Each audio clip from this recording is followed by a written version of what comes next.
Hi all.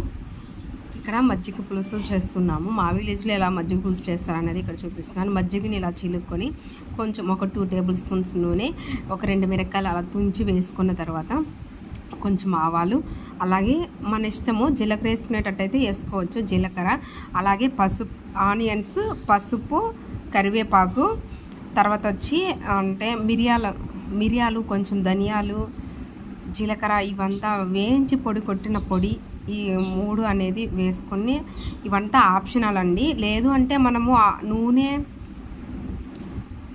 ఇంకా మిరపకాయలు, ఆవాలు, ఇంకా కరివేపాకు ఈ 3 అయినా సరిపోతుంది. మజ్జిగ పులుసు బాగానే ఉంటుంది.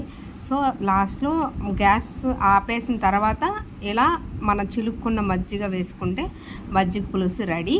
ఈ వీడియో మీకు నచ్చినట్లయితే like, share, subscribe to my channel. Thank you all. ఇది ఖచ్చితంగా ట్రై చేసి చూడండి. బాయ్.